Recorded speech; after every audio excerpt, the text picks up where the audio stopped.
Graça e paz do Senhor Jesus, irmãos. Amém? Vamos estudar, irmãos, hoje os dois últimos capítulos, né? Vamos estudar o 33 e o 34, porque na verdade é uma sequência, tá? Nós estamos numa sequência já, Deuteronômio 33 e depois Deuteronômio 34. Diz assim: esta é a bênção com que Moisés, homem de Deus, antes de morrer, abençoou os filhos de Israel. Disse ele: o Senhor veio de Sinai e lhes alvoreceu de Seir, resplandeceu desde o monte Parã, veio das miríades de santos, à sua direita havia para eles o fogo da lei. Na verdade, amas os povos, todos os santos estão na tua mão, eles se colocam a seus pés e recebem das tuas palavras. Moisés prescreveu-nos a lei por herança da Assembleia de Jacó. Ele foi rei em Jesurum, quando se congregavam os chefes do povo com as tribos de Israel. Viva Ruben e não morra, e que os seus homens sejam numerosos. Isto é o que disse de Judá: ouve, ó Judá, ó Senhor, a voz de Judá, coloca-o no meio do seu povo, as suas mãos lhe bastem, e tu lhe sejas em ajuda contra os seus inimigos. De Levi disse: dá, ó Deus, o teu tumim e o teu urim ao homem que te é fiel, e que tu provaste em Massá, com quem contendeste nas águas de Meribá. Ele disse a seu pai, a sua mãe: nunca os vi. Não conheceu os seus irmãos, não estimou a seus filhos, mas guardou a tua palavra e observou a tua lei. Ele ensina os teus juízos a Jacó e a tua lei a Israel. Ele oferece incenso diante de ti e holocausto sobre o teu altar. Abençoa os seus esforços, ó Senhor, e que a obra das suas mãos te agrade. Fere os lombos dos que se levantam contra ele e o aborrecem, para que nunca mais se levantem. De Benjamim disse: o amado do Senhor habitará seguro com ele, todo dia o protegerá e descansará nos seus braços. De José disse: bendito do Senhor seja a sua terra, com o melhor do céu o orvalho e com as águas das profundezas, com os tesouros que o sol amadurece, com o que germina durante cada lua, com os produtos preciosos dos montes antigos, com o mais excelente dos outeiros eternos, com as delícias do solo e da sua plenitude, e com a benevolência daquele que habita na sarça ardente. Que tudo isso repouse sobre a cabeça de José, sobre a fronte do escolhido de seus irmãos. Em majestade, ele é como o primogênito do touro, e seus chifres são como os de um boi selvagem. Com eles ferirá os povos, todos juntos até as extremidades da terra. Tais são as miríades de Efraim, e tais são os milhares de Manassés. De Zebulon disse: Zebulon, alegra-te nas tuas saídas, e tu, Issacar, nas suas tendas. Os dois convidarão os povos ao monte, e ali oferecerão ofertas de justiça. Sugarão a abundância dos mares e os tesouros escondidos na areia. De Gade disse: bendito seja aquele que amplia Gade e habita como a leoa e despedaça o braço e a cabeça. Ele se proveu do melhor, ali está escondida a porção do chefe. Ele se tornou líder do povo, executou a justiça do Senhor e os seus juízos para com Israel. De Dan disse: Dan é leãozinho, saltará de Baçã. De Naphtali disse: ó Naphtali, saciado com a benevolência e cheio de bênção do Senhor, o sul do lago será a sua posse. De Asser disse: bendito entre os filhos é Asser, agrade a seus irmãos e banhe o pé em azeite. De ferro e bronze são os teus ferrolhos, e a tua paz durará como os teus dias. Não há outro, ó Jesurum, semelhante a Deus, que cavalga sobre os céus para a tua ajuda, e com a sua alteza sobre as mais altas nuvens. O Deus eterno é a tua habitação, e teu apoio são os braços eternos. Ele expulsa o inimigo de diante de ti e diz: destrói-o. Portanto, Israel habitará em segurança, e a fonte de Jacó a sós, na terra do grão e do vinho novo, onde os céus destilarão orvalho. Bem-aventurado és tu, ó Israel, Quem é como tu, povo salvo pelo Senhor? Ele é o teu escudo, a tua ajuda, a espada da tua glória. Assim os teus inimigos te serão sujeitos e tu pisarás sobre os seus altos. Então subiu Moisés das campinas de Moabe ao monte Nebe, ao cume de Pisga, que está em frente de Jericó. Ali o Senhor mostrou-lhe toda a terra, desde Gileade até Dan, todo Naphtali e a terra de Efraim, Manassés, toda a terra de Judá até o mar ocidental, e o Neguebe e a campina do vale de Jericó, a cidade das palmeiras até Zoar. Então disse o Senhor: esta é a terra que sob juramento prometi a Abraão, a Isaque e a Jacó, dizendo: a tua descendência a darei. Eu te faço vê-la com os teus próprios olhos, mas nela não entrarás. Assim, Moisés, servo do Senhor, morreu ali na terra de Moabe, como disse o Senhor. Este o sepultou num vale na terra de Moabe, em frente de Bet-peor, mas ninguém sabe até o dia de hoje onde fica a sepultura. Tinha Moisés a idade de 120 anos quando morreu. Contudo, a sua vista não se havia escurecido, nem se lhe havia fugido o vigor. Os filhos de Israel choraram por Moisés nas campinas de Moabe por 30 dias, até que se cumpriram os dias do pranto do luto de Moisés. Ora, Josué, filho de Num, estava cheio do espírito de sabedoria, porque Moisés tinha posto sobre ele as suas mãos. Assim, os filhos de Israel lhe deram ouvidos e fizeram como o Senhor ordenara a Moisés. Nunca mais se levantou em Israel profeta algum como Moisés, a quem o Senhor conhecesse face a face. No que se refere a todos os sinais e maravilhas que o Senhor o enviou para fazer na terra do Egito, a Faraó, a todos os seus servos e a toda a sua terra, e no que se refere à sua mão poderosa e aos grandes e magníficos feitos que realizou na presença de todo Israel. Amém? Obrigado, Deus, por esta noite, obrigado por esta oportunidade. Querido Espírito Santo de Deus, fale com cada um de nós aquilo que está no coração do Senhor, de acordo com o que lemos na tua palavra. Te agradeço por cada vida aqui presente e peço mais uma vez que o Senhor nos ajude na meditação da palavra do Senhor. Te agradecemos por tudo em nome do Senhor Jesus Cristo. Amém. Aleluia. Pode sentar, queridos, vocês que ficaram de pé. Esses dois textos vão tratar então das últimas ações de Moisés, irmãos, antes dele morrer. E aí Josué vai tomar parte nesse ministério, que é o de levar Israel à posse da terra prometida. Então fica assim, capítulo 33 que lemos, vai trazer Moisés abençoando Israel, ou as bênçãos de Moisés. O capítulo 34 vai narrar a morte de Moisés, e logo em seguida, no finalzinho, Josué então tomando posse, Josué sucedendo Moisés na tarefa de levar o povo de Israel até a terra prometida. Um detalhe importante para nós, irmãos, que assim como no deserto, Deus apareceu em glória outra vez para o seu povo, mas agora no fim da vida e do ministério de Moisés, para a bênção final. O fato de Deus aparecer é chamado de teofania. As muitas aparições de Deus na Bíblia, elas levam esse nome, teofania, aparições de Deus. Por isso eu coloquei isso entre parênteses.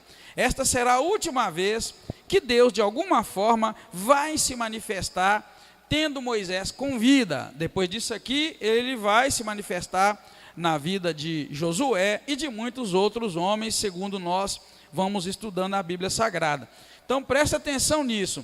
O Senhor aparece mais uma vez aqui no deserto, aparece em glória, porque o texto vai dizer que o Senhor resplandeceu. Verso 2, disse ele: o Senhor veio de Sinai e lhes alvoreceu, de Seir resplandeceu desde o monte Parã, veio das miríades de santos, à sua direita havia para eles o fogo da lei. E aí diz: na verdade, amas os povos, todos os santos estão na sua mão, e ele se coloca eles se colocam a seus pés e recebem das tuas palavras. Está se referindo ao povo que Deus ama. Deus ama aos povos. Todos os santos estão na sua mão, ou na mão de Deus. Então, na verdade, queridos, a gente vai ver que essa aparição de Deus a Moisés, se os irmãos acompanharem detalhadamente, aqui de fato são as últimas ações de Moisés. Então eu gostaria até mesmo de pedir aos irmãos mais uma vez para esforçar a sua mente aí e imaginar o que se passava no coração de Moisés, sabendo que ali estava encerrando a caminhada dele. Toda aquela experiência de Moisés, desde o Monte Sinai, desde a sarça ardente, agora Moisés está chegando no final da caminhada dele. E o que você sentiria se você estivesse no lugar de Moisés, sabendo que estava chegando no finalzinho, final da carreira, agora quando ele pronuncia a bênção de Deus, Deus mais uma vez se manifesta, né, de maneira gloriosa e de maneira poderosa. Agora, um detalhe muito importante que a gente deve prestar atenção, tanto no capítulo 33 como no capítulo 34, é que Moisés aqui é chamado de homem de Deus, tá? Chamado de homem de Deus. E aí a gente nota que é do propósito de Deus que ele seja lembrado como homem de Deus, e não como aquele homem que lá nas águas de Meribá cometeu uma falha. Na verdade, a Bíblia narra um erro de Moisés, apenas um, nas águas de Meribá, né? Ele conduzindo um povo grande, um povo murmurante. O povo de Israel murmurava muito nos ouvidos de Moisés. Então Moisés suportou aquele povo todo. A Bíblia chega a dizer, irmãos, que Moisés era o homem mais manso que havia sobre a terra. Agora eu te pergunto, se ele era manso e de certa forma perdeu a paciência com o povo de Israel, imagine, irmãos, se fosse eu ou você conduzindo todo aquele povo. Para e pensa, não é? Se fosse eu ou você conduzindo, o que a gente ia fazer? Moisés era o homem mais manso, mas ele não deu conta. Chegou nas águas de Meribá, já não suportava as murmurações do povo. Só que o fato da gente ver que aqui Moisés é chamado de homem de Deus, no capítulo 34, homem de Deus, e nós vamos ver também lá em Hebreus, que ele é mencionado como um grande homem. Números também deixa isso muito claro.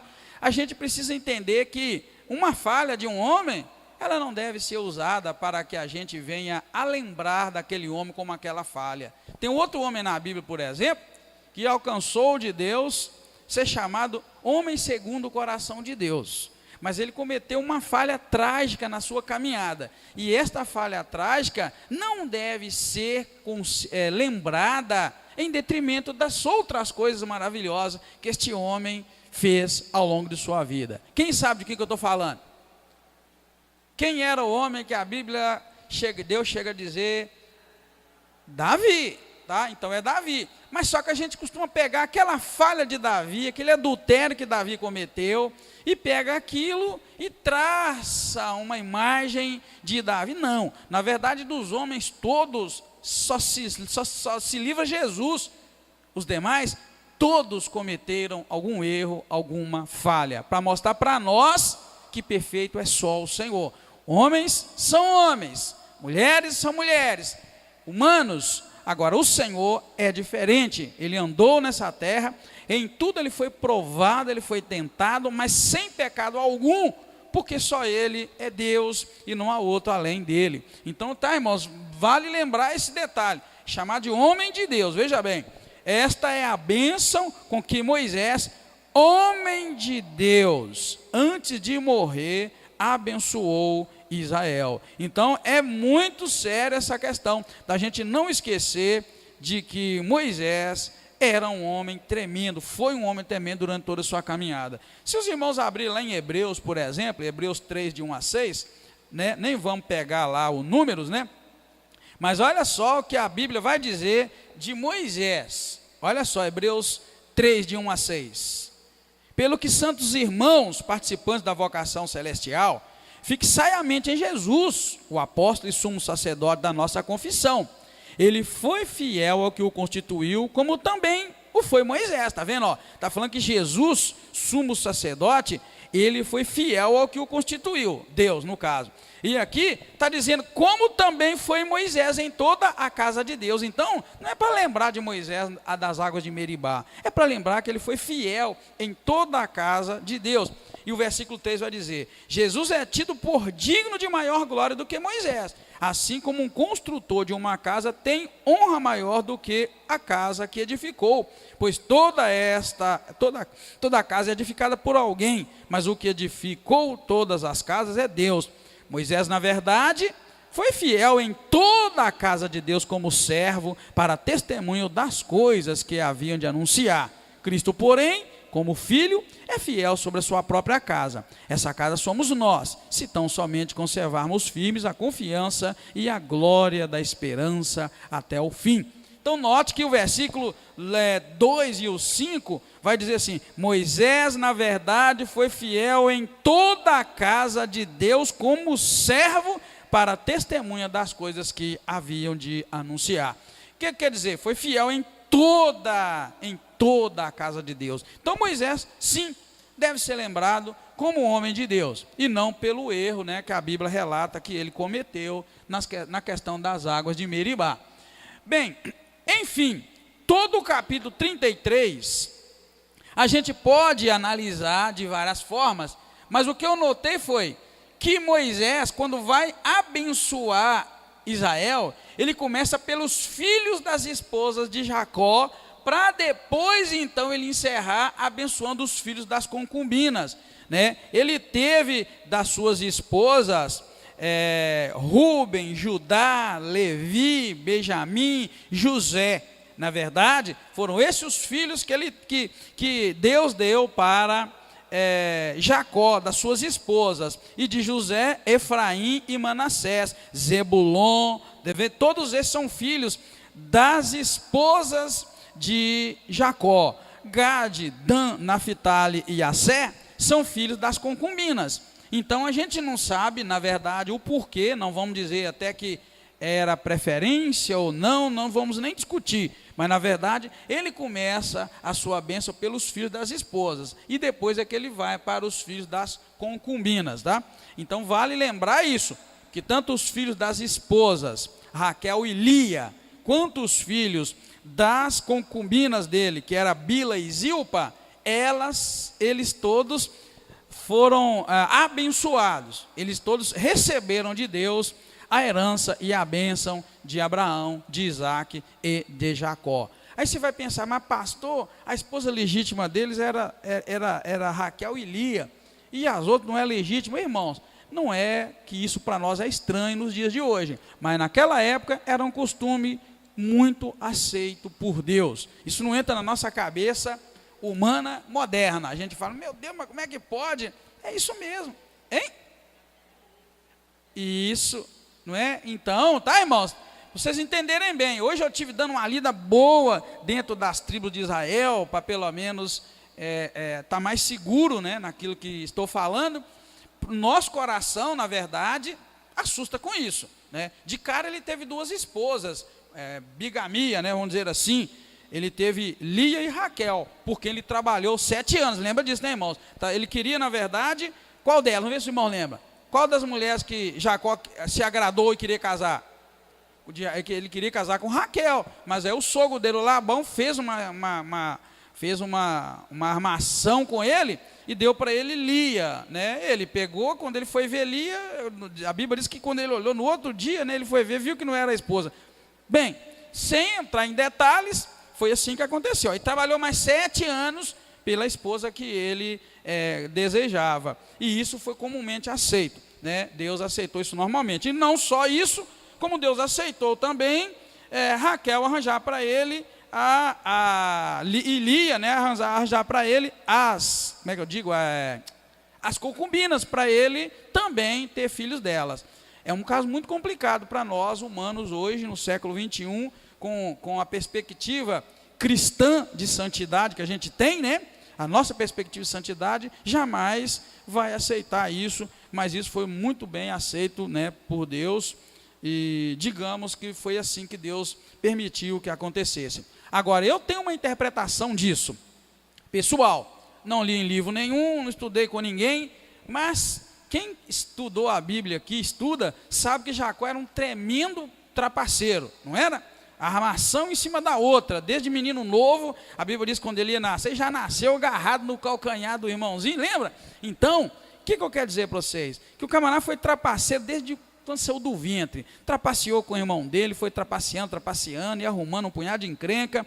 E eu vou ser sincero com vocês, que na verdade, eu entendo isso aqui, como na verdade Deus tratando de moldar e transformar o caráter de Jacó, porque ele foi enganado, assim como ele também gostava de enganar lá atrás, não é? Aqui ele foi enganado, contou um camarada igual ele, foi Labão, pegou ele e falou, ok, 7 anos pela filha, ok. Depois, no final, o camarada dá a filha mais nova, e depois é que vai dar a que ele queria, enfim. Então, a gente nota que Deus trata com a gente, Deus ensina como Ele quer. Existe um ditado aí, né, que não está na Bíblia, mas o ditado assim, aqui se faz, aqui se paga. Então, Deus começou a tratar com ele. E a gente vai vendo que esse é o tratamento que Deus dá mesmo, ao ponto de depois ele ter medo mesmo de se encontrar com o irmão dele, Esaú, e Deus também trabalha no caráter dele. E ele armou ainda para encontrar com o irmão dele. Desgramou mandar presente, e mais presente, e mais presente. Não é que tem algo errado no presente, mas na verdade a intenção dele era uma estratégia para apaziguar a ira do irmão dele contra ele. Porque ele sabia que ele fez coisa ruim com o irmão dele, né, irmãos? A gente sabe. Então eu entendo assim, que mesmo nisso, ali estava a mão de Deus, para poder tratar e moldar o caráter dele, tá? Aí assim, então, eu vejo as bênçãos começando pelas esposas, né? E depois, seguindo para as concubinas, os seus filhos. Uma vez que Rúben, irmãos, havia perdido o direito de primogenitura, se os irmãos tiverem um pouco de paciência, é só abrir lá em Gênesis 49, 3 e 4, a gente vai ver onde é tratado de deixar claro para nós que havia ali uma ressalva nas bênçãos que Jacó estava dando aos seus filhos. Jacó ali havia adoecido, então Jacó estava abençoando os seus filhos em Gênesis 49. Se os irmãos notarem bem, quando ele começa a dizer, ele começa por Rúben, né? Que foi o primeiro filho que ele teve com Leia. Aí ele diz assim, no verso 3 e 4, Rúben, tu és meu primogênito, ou seja, Rúben, tu és meu primeiro filho, minha força e as primícias do meu vigor, o mais excelente em alteza e o mais excelente em poder. Turbulento como as águas, não serás o mais excelente, pois subiste ao leito de teu pai, subiste à minha cama e a desonraste. Nesta bênção que o pai está dando a Rúben, o filho, está falando assim, é o meu primogênito, meu primeiro filho, mas você não será o mais excelente, pois subiste ao leito de teu pai e desonraste, né, o leito e a cama do seu pai. Então, quando ele fala, se é o meu primogênito, mas não serás o mais excelente, é o mesmo que dizer, se é o meu primogênito, mas você não vai pegar o direito da primogenitura, você não vai ser o mais excelente, como deveria ser o primogênito, tá? Um detalhe importante que não sei se chamou a atenção dos irmãos. Quando ele vai proferir suas bênçãos, no versículo 4, tem uma palavrinha. Versículo 4. Ele foi rei em Jesurum, quando se congregaram os chefes do povo com as tribos de Israel. Tá? Então eu queria que os irmãos pelo menos soubessem um pouquinho do que quer dizer este Jesurum. Tá vendo? Você vai ver outra vez no versículo 26. Vocês estão acompanhando a Bíblia aí, irmãos? Estão, não estão? Veja bem, versículo 5. Ele foi rei em Jesurum, quando se congregavam os chefes do povo com as tribos de Israel. E depois o versículo 26. Não há outro, ó Jesurum, semelhante a Deus, que cavalga sobre os céus para a tua ajuda e com a sua alteza sobre os mais altas nuvens. Jesurum, na verdade, irmãos, era um título de honra, um título honorífico para Israel. Então, quando falei ele foi rei em Jesurum, era o mesmo que dizer que foi rei em Israel. Os irmãos vão encontrar algumas traduções, vão até trazer algum detalhe sobre esse nome Jesurum, tá? Ele foi rei em Jesurum quando se congregaram os chefes do povo das tribos de Israel, verso 5, e depois vai dizer assim: não há outro, ó Jesurum, semelhante a Deus que cavalga sobre os céus para a tua ajuda e com a sua alteza sobre as mais altas nuvens. Isso é um título, na verdade,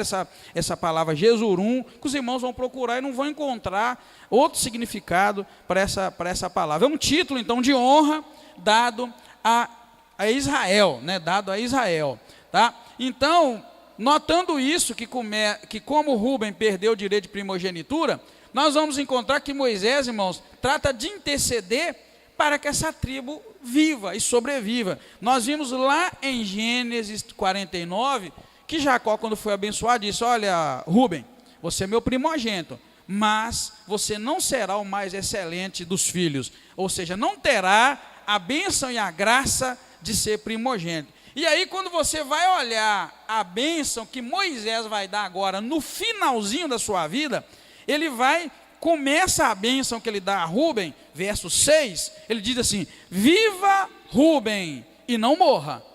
Está vendo? Ou seja, lá atrás, presta atenção, irmão, lá atrás, aqui em Gênesis 49, Jacó, quando vai abençoar seus filhos, de cara diz: Rúben, você é o meu primeiro filho, mas não será o mais excelente de todos, porque você subiu na cama do seu pai, e ali você profanou e desonrou seu pai. Ou seja, você não vai ser o mais excelente. Então aqui a gente vê que o Moisés, ele dá um jeito aqui, ó, nesse capítulo 33, no finalzinho da vida, quando vai abençoar, começa também por Rúben, que foi o primeiro abençoado por Jacó, antes de morrer. Mas ele intercede para que Deus tenha misericórdia e não destrua essa tribo. Ele diz assim, ó: viva Rúben e não morra, e que os seus homens sejam numerosos.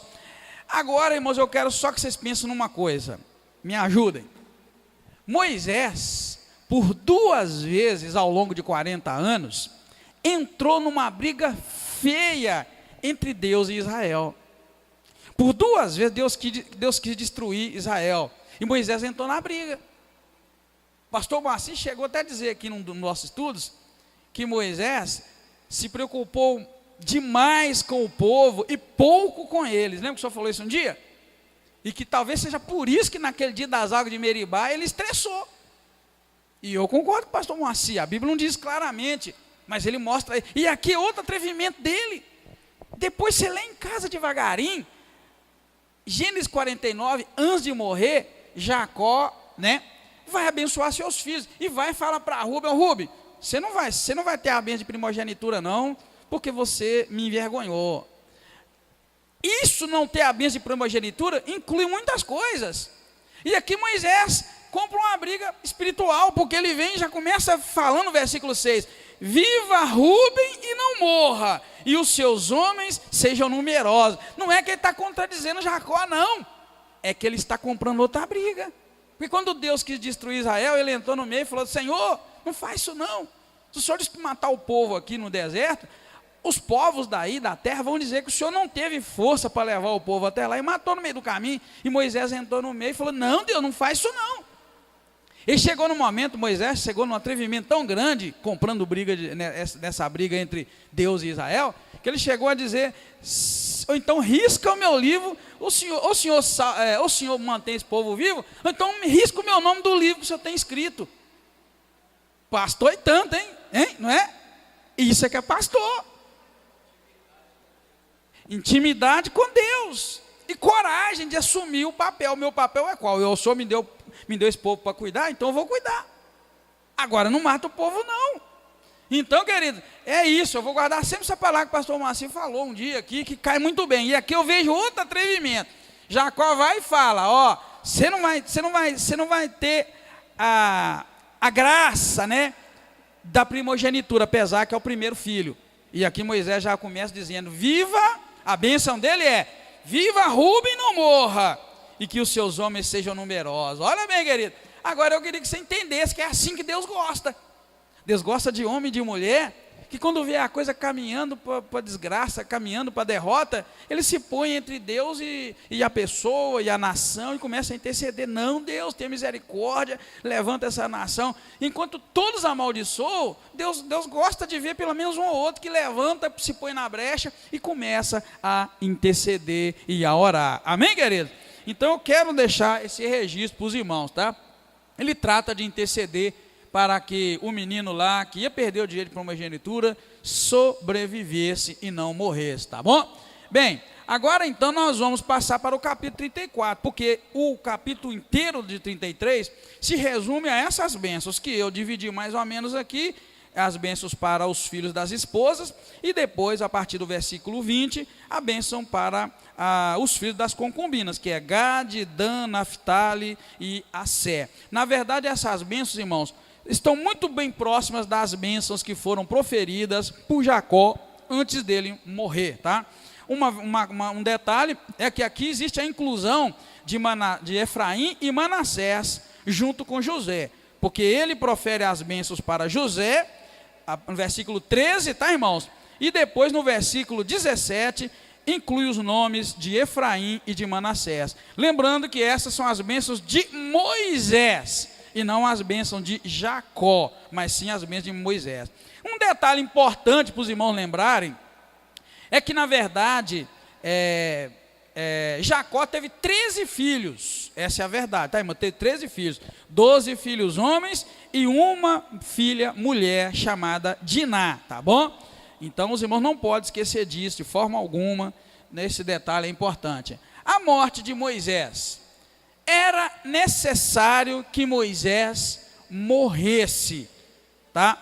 Moisés está tratando, até então, está tratando de levar a lei, a aliança, o pacto de Deus com Israel. Ele foi, na verdade, o homem a quem Deus confiou essa aliança, esse pacto. Deus confiou para Israel a sua lei, os 10 mandamentos, a Torá, e tudo isso foi entregue através de Moisés, Deus passando para Moisés, e Moisés passando para o povo, como se Moisés fosse então o homem ali que levou a aliança até o povo de Israel. Se você abrir sua Bíblia outra vez em Hebreus, que eu sei que você gosta de abrir a Bíblia em Hebreus 9, você vai notar que é necessário que a pessoa, o testador, né, morra para que o testamento tenha algum valor. Olha bem, Hebreus 9, 17. Porque um testamento só é confirmado onde houve morte, ou terá ele algum valor enquanto o testador vive? Está vendo? Moisés então foi aquele mediador da aliança de Deus, aquele testamento, Deus escreveu os 10 mandamentos e entregou para Moisés, e depois todas as outras leis que Israel recebeu, elas foram dadas a Deus, a Moisés, e Moisés transferiu isso ao povo. Então Moisés era o detentor de toda aquela lei que ele estava passando para o povo de Israel. E aí, nada mais correto então, do que Deus promover, ou de Deus tirar a vida de Moisés, para que a pessoa que entrasse depois de Moisés pudesse então colocar em prática a lei, para o testamento ter valor, né? Morreu o testador, morreu ali o homem da lei, e aí começasse um novo tempo para Israel. Então era necessário que ele morresse para que a aliança deuteronômica, que é essa aliança que nós estamos acabando de ler, vigorasse. Moisés, então, o registro da morte de Moisés está do versículo 1 até o versículo 8, tá, irmãos? Aí está o registro da morte de Moisés. Vale lembrar que Deus mesmo é quem cuidou de tirar a vida de Moisés. Olha, então subiu Moisés nas campinas de Moabe, ao Monte Nebe, ao cume de Pisga, que está em frente de Jericó. Ali o Senhor mostrou toda a glória da terra, desde Gileade até Dan, todo Naftali e a terra de Efraim, Manassés, toda a terra de Judá, até o mar ocidental, e o Neguebe, a campina do vale de Jericó, a cidade das palmeiras, até Zoar. Aí veja o 4, então disse o Senhor a Moisés: esta é a terra que sob juramento prometi a Abraão, a Isaque e a Jacó, dizendo: a tua descendência a darei, e eu te faço vê-la com os teus próprios olhos, mas nela não entrarás. Então Deus fala com Moisés: sobe ali, Moisés, Aí você vai olhar, Moisés, para frente e vai ver a terra, mas você não vai entrar na terra. Eu jurei a Abraão, a Isaque e Jacó que ia dá-la, mas você não vai entrar. E o verso 5 diz que então Moisés, outra vez refere-se a Moisés como servo. Verso 5, então Moisés, servo do Senhor, morreu ali na terra de Moabe, como disse o Senhor. Agora, um detalhe, verso 6 diz que o Senhor sepultou Moisés no vale, na terra, tá? Verso 6 vai dizer, este o sepultou, ou seja, o Senhor sepultou Moisés no vale de Moabe, em frente de Bet-peor. Mas ninguém sabe até hoje onde fica a sepultura. Já imaginou a multidão daquela, de muitos milhões de pessoas, viu Moisés subir para morrer, e ali a Bíblia relata para nós que ninguém sabe até hoje onde Deus o sepultou? Não é? E aí a Bíblia vai dizer mais um detalhe, olha, 7, tinha Moisés 120 anos quando morreu, contudo a sua visão não havia escurecido, e nem se lhe havia fugido o vigor. Ou seja, Moisés estava um camarada zerado fisicamente, como se fosse um menino novo, não perdeu a visão, a vista, enxergava bem. Em outras palavras, Moisés não tinha doença, não tinha nada. E de fato ele morreu ali por ordem de Deus, porque não havia nele nem idade e nem doença para que ele pudesse morrer. Está vendo? Isso que de fato é passar para o Senhor, irmãos. Isso aí, de fato, é passar para a glória, né? E então, do alto do Nebo, ele olha para um monte. Por que ele olha para um monte? Porque Deus manda ele subir e olhar toda aquela área, né, onde o povo de Israel ia habitar, até Judá. Ele manda olhar tudo, olha bem, do alto do Nebo, ele olha para um monte, onde só seria visto ao lado de Elias, antes da morte e da ressurreição de Jesus Cristo. Já imaginou que ele olhou para a terra, viu toda aquela terra, onde no futuro Jesus ia nascer, onde Jesus ia crescer, onde Jesus ia morrer. Então ele olhou para a terra, e eu me lembrei de um detalhe, foi exatamente em um monte, nos arredores de Jerusalém, que Moisés aparece. Quem lembra? Ele aparece com quem? No Monte da Transfiguração. Eu coloquei ali, não coloquei? Ah, coloquei, fica fácil. Hein? A outra vez que Moisés vai ser visto na terra agora, é essa. Lá no monte, ao lado de Elias, antes de Jesus morrer, quando foi transfigurado. Você vai encontrar isso em Mateus, em Marcos e em Lucas, que ele aparece outra vez ao lado de Elias. Agora eu tenho aqui um questionamento muito grande mesmo. Presta atenção no que eu vou dizer aqui. Elias morreu? Tá bom. Hein? Ele não morreu. Então o corpo dele foi encontrado em algum lugar na terra? Sepultado? Não. Mas ele foi visto lá no Monte da Transfiguração, não foi? Moisés. Aí eu tenho uma interrogação. No meu entendimento, Moisés foi levado para Deus também. Não foi por acaso que Deus chamou ele não, irmão, para aparecer lá no Monte da Transfiguração, junto com o outro que não morreu. Tanto que eles procuraram o corpo de Moisés, não acharam. Porque a Bíblia diz aqui assim, olha, mas ninguém sabe até hoje onde fica a sepultura. No monte? É o que a Bíblia diz, que ele foi sepultado. E ninguém acha a sepultura.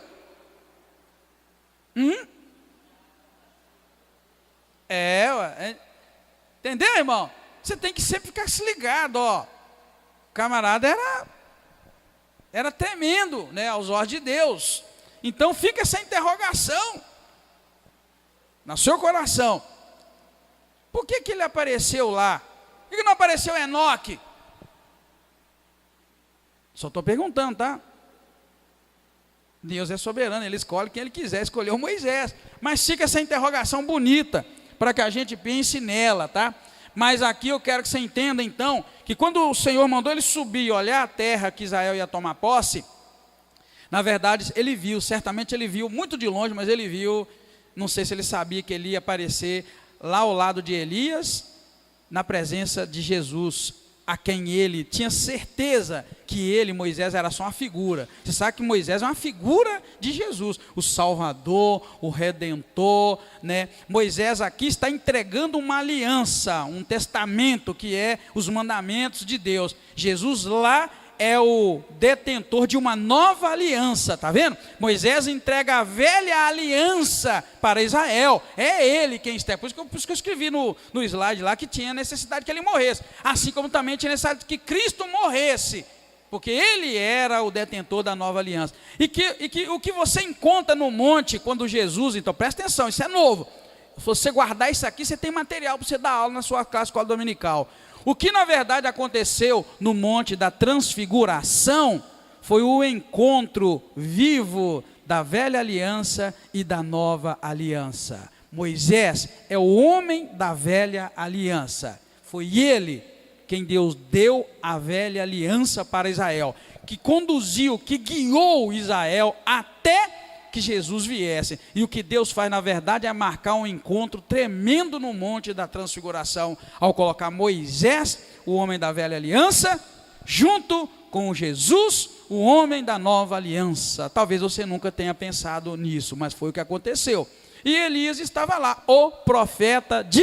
Elias é reconhecido na Bíblia como profeta de fogo, né? Olha o selo aí, ó, selo da graça, do poder de Deus. É muito bonito, irmão, quando a gente começa a olhar para a palavra de Deus e ver como ela se completa, se explica, ela inspira, além de transformar, além de guiar, além de ser luz, lâmpada e todas essas coisas maravilhosas. Então no monte ali, eu creio que quando Moisés olhou para tudo assim, que viu a terra, né, talvez ele nem soubesse, não sei, mas que ele ali voltaria, num momento, em glória, um corpo diferente, glorificado, mas voltaria para o lugar onde ele não levou o povo. Outro detalhe que Deus me toca no coração agora, ele não pisou na terra naquele momento, mas lá no monte, lá estava ele, na terra prometida. Ele viu a terra de longe e não entrou, mas quando Cristo veio lá no monte, lá estava ele dentro da terra. Amém, queridos?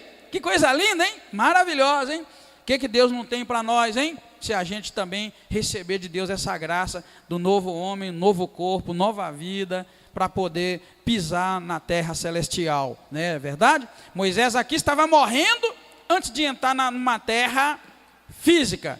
Jesus estava morrendo lá naquele monte, logo depois ele morreria, antes de entrar numa terra espiritual celestial, porque ele disse para os seus discípulos que ele tinha que ir para o Pai, né? Eu tenho que ir, se eu for, eu vou preparar lugar para vós. Então cá Moisés ia morrer antes de entrar numa terra física, terra matéria, e aqui Jesus lá no Monte da Transfiguração, logo mais para frente ele ia morrer, mas aí para que ele pudesse entrar numa terra celestial e ir preparar lugar para nós.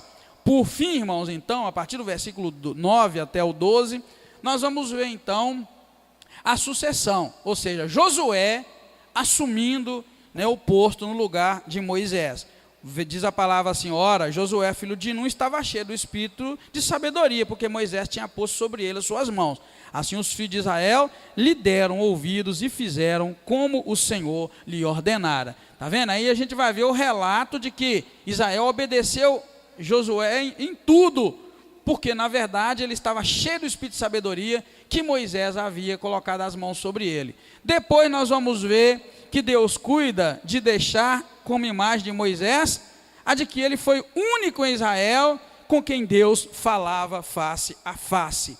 Veja o versículo 10: nunca mais se levantou em Israel profeta algum como Moisés, a quem o Senhor conhecesse face a face, no que se refere a todos os sinais e maravilhas que o Senhor enviou para fazer na terra, do Egito a Faraó e a todos os seus servos e a toda a sua terra, e no que se refere à sua mão poderosa e aos grandes e magníficos feitos que realizou na presença de todo Israel. Está vendo? Enfim, termina o Pentateuco, termina Deuteronômio, e termina de uma maneira o seguinte: Moisés, é como se Moisés não tivesse nem morrido, né? Como se ele estivesse vivo. O Senhor trazendo à memória que nunca houve um homem como Moisés. Se formos olhar, irmãos, formos olhar de uma maneira bem mais profunda, nós vamos ver que na verdade o primeiro rei de Israel não foi Davi. A gente vai ver que foi Moisés. Lê na Bíblia devagarinho, o ano que vem, quando você começar, né, de Gênesis para cá, você vai ver que Moisés é o primeiro líder, que você vai ver que de fato foi alguém escolhido por Deus para governar e para conduzir o povo numa viagem que durou 40 anos. Não é que ele levava o nome de rei, assim como também esse segundo Josué também não vai levar o nome de rei. Nós vamos ver que os reis, a monarquia vai acontecer lá na frente. Nós vamos ter o tempo dos juízes, não é? Aqueles homens específicos com ofício de juízes que Deus vai levantar, e depois deles é que aí o Senhor vai atender um desejo carnal do povo de ter um rei como as nações vizinhas tinham. Aí o trem dá errado. Mas enquanto Deus levantava, igual foi aqui com Moisés, e agora será com Josué, vocês vão ver que o povo era muito bem governado, e Deus fazia sinais, prodígios e maravilhas. Na época dos juízes, Deus vai abençoar, e aí vai ser interrompido esse ciclo, né, quando o povo pede um rei, de acordo com como os reis, na verdade, que umas nações ao redor tinham. Foi aí que Deus vai e levanta para eles, e o primeiro rei que Deus levanta, atendendo o desejo do coração deles, é uma tragédia, né? Quem é o primeiro rei que Deus levanta, atendendo o pedido deles, do povo? E foi uma tragédia, não foi uma tragédia? Foi uma coisa terrível, primeira experiência. Depois dele vem Davi, homem abençoado por Deus. E ali logo na frente a coisa começa a ficar confusa, há um racha em Israel, não é? Há um racha em Israel e a coisa fica muito perturbada, até que em Salomão a coisa bagunça de vez, as tribos se dividem, e aí nós vamos encontrar, queridos, o quanto era bom quando Deus cá atrás levantou Moisés, ungiu, levantou Josué, ungiu, enfim, levantou depois os juízes, cheios da graça do Senhor. Assim, então, nós encerramos, queridos, esses dois capítulos, o 33 e o 34. Nós podemos concluir de que forma? Que Deus, em sua infinita misericórdia, não se esquece de suas promessas. E mesmo na morte dos seus servos, Deus permanece fiel à sua palavra e vela para cumpri-la. Ou seja, não é pelo fato de Moisés agora morrer que Deus vai abandonar o seu povo. Ele vai trabalhar para cumprir em Josué tudo aquilo que ele havia dito que faria em Israel. Amém, queridos? Então estamos agora em que ponto da história de Israel? Moisés morre, Josué assume a liderança cheia do espírito de sabedoria, e é Josué que vai agora trabalhar para que o povo tome posse da terra prometida. Como eu disse, agora a Bíblia vai ficar cheia de ação, né? Cheia de ação, de movimento, e isso é muito bom. Deus abençoe vocês em nome de Jesus. Pai querido, muito obrigado, Senhor. Somos agradecidos por este dia lindo, maravilhoso, e pelo estudo da Tua palavra. Obrigado, meu Deus, porque nós podemos olhar homens como Moisés e admirá-los, e ficar imaginando que experiência esses homens tiveram com o Senhor. Obrigado, Deus. Sabemos que o Senhor também não nos trata diferente do que tratava tais homens. Por isso nós queremos te agradecer, dá-nos experiências vivas com o Senhor e um desejo ardente de conhecer a tua palavra. Obrigado, abençoa a igreja, abençoa o teu povo, que a cada dia, Pai, o número de pessoas que desejam conhecer a tua palavra aumente, que a cada dia aqui na igreja aumente o número daqueles que querem estudar a Bíblia Sagrada. Obrigado mais uma vez, dá-nos a tua graça e leva-nos em paz, em nome do Senhor Jesus Cristo. Amém. Aleluia. Deus abençoe, irmãos, em nome do Senhor Jesus.